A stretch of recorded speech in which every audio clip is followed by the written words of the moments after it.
UFC 321 is this week, and we have a really good fight on this card in the People's Co-Main event of Mario Bautista versus Umar Nurmagomedov. Now, this card is a pretty good card. I mean, we have a guy who looks like a Shane Gillis. Does Tom Aspinall not look like Shane Gillis? He kind of does. But Umar versus Mario Bautista, this is the People's Co-Main event, right? Because at the end of the day, do people really care about freaking Mackenzie Dern versus Virna Jandiroba?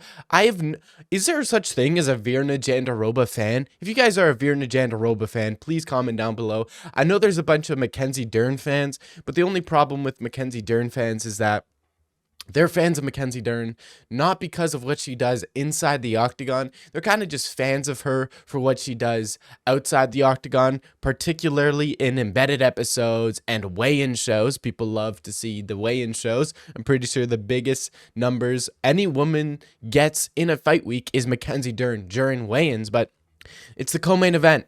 Really, it's a bathroom break. But the People's Co-Main event is this fight right here, which is Mario Bautista versus Umar Nurmagomedov. And the reason people are looking at this matchup is because two of these guys are kind of been hated for quite a while. Like Mario Bautista got really hated after he beat Jose Aldo because he was holding him against the cage, which I don't think is a fair comment, because if you're going to be mad at Mario Bautista for holding Aldo against the cage, you also got to be mad at Merab.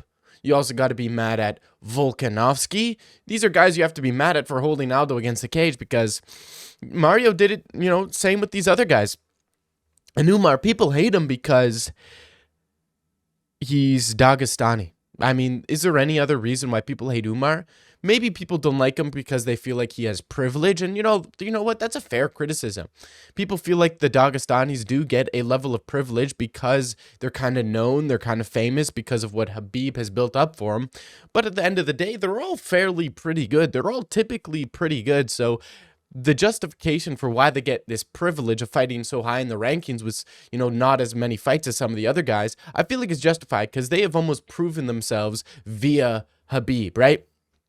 I feel like the same thing happens with some Irish fighters like Ian Gary. Conor McGregor kind of paved the way for Irish fighters, but people don't talk about Irish fighters the same way they talk about Dagestanis. Maybe it's because they're also very successful and people like to watch people crumble. People like to watch the best fighters fall. There's always kind of been that when anybody who is good. People always like to see the best fighter get knocked out. You know what I mean? But they're both very hated fighters. But that's as much as we have to talk about. They're both very hated. Not a lot of people like them, but I think more people like Mario than they like Umar, right? I think a lot of people are hoping that Mario beats Umar, and then, it's very divided on this fight. But when we're looking at this matchup, it's a very interesting matchup. So we have Umar right here, right, whose record is 18-1, right? And we know who that one is. We know who that is. It is Merab Dvalishvili. But 18 wins, 1 loss. He beat Corey Sandhagen. He's coming down to fight Mario after losing to Merab. He's beaten some of these other guys, not very high level. Like, he has gotten rushed up the rankings fairly quick. So this is definitely, a top echelon fighter, which he doesn't have too much experience with. And then he's fighting Mario Bautista, who, surprisingly actually has a fairly good record. He has 2 losses, and both of those losses are in the UFC. And some of you might know who he's lost to. He's lost to Corey Sandhagen. I believe he got submitted by Corey Sandhagen. And then the other loss, I forget his name, but it's a guy who is really not good. I believe the guy who beat him has like a 14-12 record right now. So really a not goodly, well-aged wins. He's not even in the UFC anymore. But, he's beaten guys like Ricky Simone. He's beaten guys like Damon Blackshear. He's on a pretty good streak. You have Umar from Russia, Dagestan. You have, United States. The height difference, only an inch in the height difference, 5'9" versus 5'8". Both of these guys are fairly big for bantamweight. But at this point, everybody's kind of big at bantamweight. Everybody kind of fits in this, 5'8" to like 5'10" range, height range. And then you see the reach advantage is in favor of Mario Bautista, which I kind of did not feel. I feel like they got fairly similar arm sizes. They look about the same, but maybe not. It's not going to play that much of a difference, I don't believe. It's not like Mario Bautista's super long arms where he likes to keep that distance, and Umar's not a very, it's not like he has very short range, so it probably won't play that much of a difference in this fight, but it might, because Umar kind of does like to fight very rangy. And then even when you look at the leg reach, it's 39 inches and 39 inches. So fairly similar fighters. They're also both fairly the same age. I believe Umar is 29 and Mario's 31, or I think he might be 32. But they're fairly similar fighters in terms of build. Now, when we start looking at the stats, the significant strikes, the striking stats, and the grappling stats, I feel like this is kind of where we start to differentiate. Strikes landed per minute, you see Umar is at a 4.38, whereas Mario's at a 6.13. So on average, Mario's landing 2 more strikes per minute. Now, this isn't much of a difference, especially considering that Umar has a little more power, so his strikes do a little bit more damage, whereas Mario doesn't have that much power. He really does not have much power. So his significant strikes, even if, Umar were to land 4.3 strikes per minute and Mario were to land 6.1 strikes per minute against each other, I would still end up giving it towards Umar just because he does have more power. You also see significant strike percentage. And then here is where you see a huge difference, and I think a key difference in between the two is the strikes absorbed per minute. 2.15 for Umar and 4.51 for Mario. So Mario actually gets hit more than double the amount of Umar in terms of significant strikes absorbed. So this is going to separate the two. Umar does not get hit often.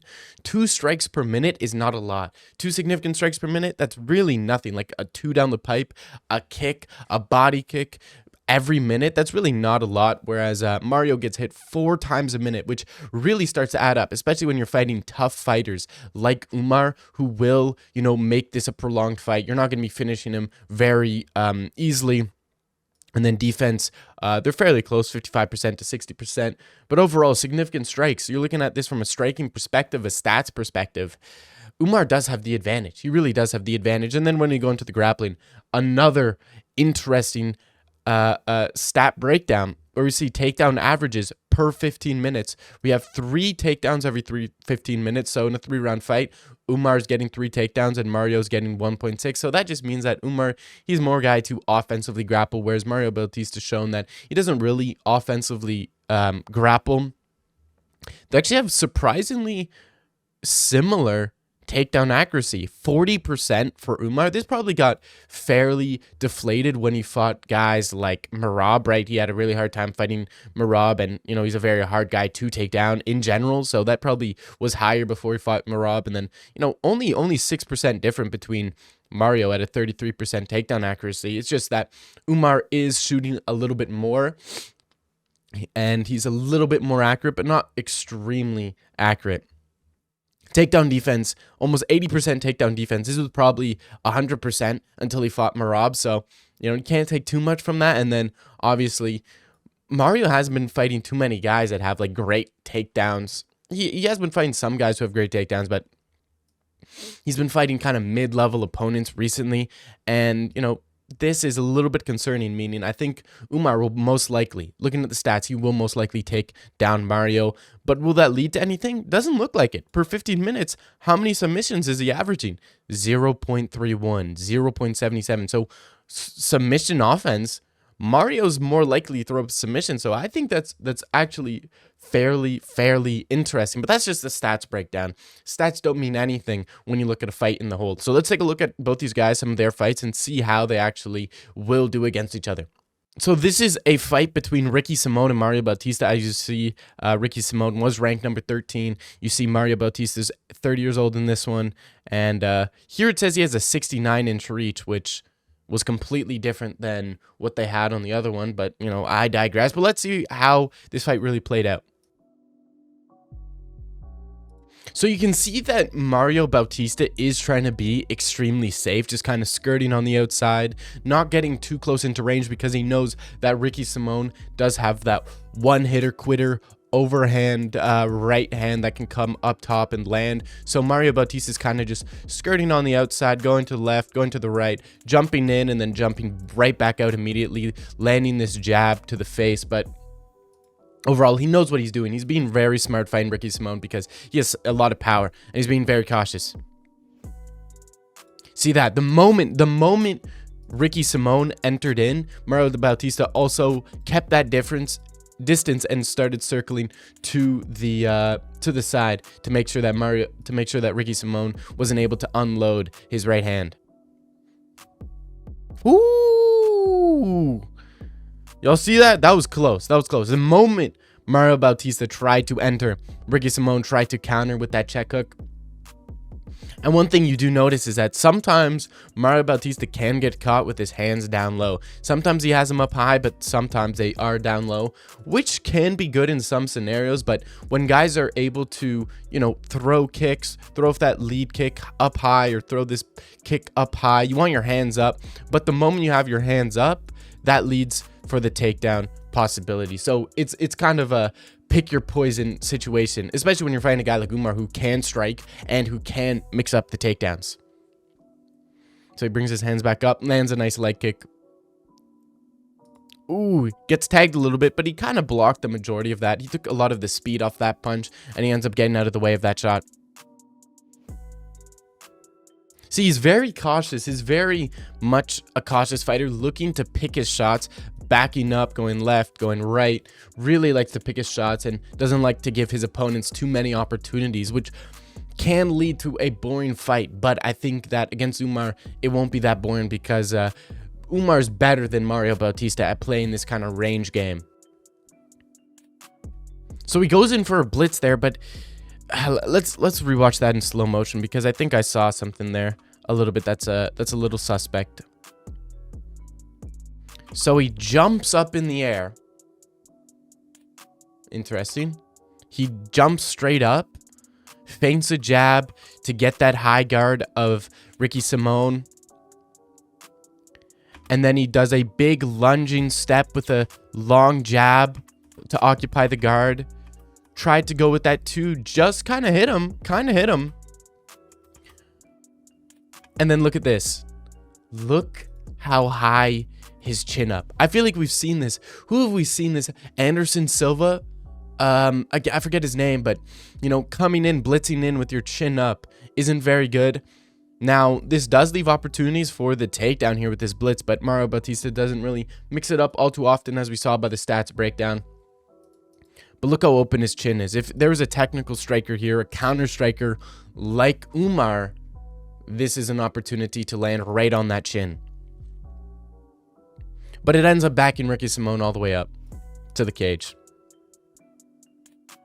Flying knee doesn't land. Ooh. We got to rewatch that in slow motion. We have to rewatch that in slow motion. Let's see how we set that up. So Mario feints the two down the pipe to occupy the guard. Ricky Simón sees that it was a blitz, the same blitz that he hit last time. So he ducks down. He ducks down immediately, targeting the hips as Mario Bautista's hands are all the way up. They're not down low by his hips, so he can get the underhooks. And Mario Bautista actually tried to go for a knee, realizing that Ricky Simón was getting down low, but it was the opposite leg. So he tried to hit a knee with this leg, but Ricky Simón did a good job of doing the other side, putting his head on the other side for the double leg takedown. Picks him up and just beautifully timed there. Mario Bautista didn't try to sweep him, try to use Ricky Simón's momentum by using this leg to turn his hips over so he could get up on top and maybe scramble up to the feet. But Ricky Simón did a good job of staying heavy with his hips and ended up getting in half guard. And let's see how Mario Bautista gets back to his feet. So you see Ricky Simón being heavy with that head pressure, the shoulder pressure. Side control. Ooh, I missed that. It was side control from Ricky Simón, and then Mario Bautista ended up getting the underhook, which allowed him to get back up to his feet. And the moment he gets back to his feet, even before he's on his feet, he's still on one foot, and then he's still on his knee right here. And Ricky Simón is still trying to get up to his feet, trying to, stand back up. Even before he gets up to his feet, Mario Bautista is trying to catch Ricky Simón off guard by landing big shots. Does he land anything? No, he doesn't land anything. But it was a good attempt at trying to catch Ricky Simón off guard. But that is Mario Bautista. He likes to, skirt on the outside, land his pop shots, keep that distance, especially when he's fighting a guy who has power, which Umar does, right? But let's take a look at Umar. I feel like we all know how good he is, and we all know, how effective he is. And let's just take a look at how he fought. Ronnie Barcelos is pretty good. Ronnie Barcelos is actually fairly good. So Umar Nurmagomedov is very light on his feet, very springy, very bouncy, very front kick heavy, question mark kicks on the side. He also throws that side kick, right, to maintain that distance because he doesn't like to get hit, as we saw from the stats.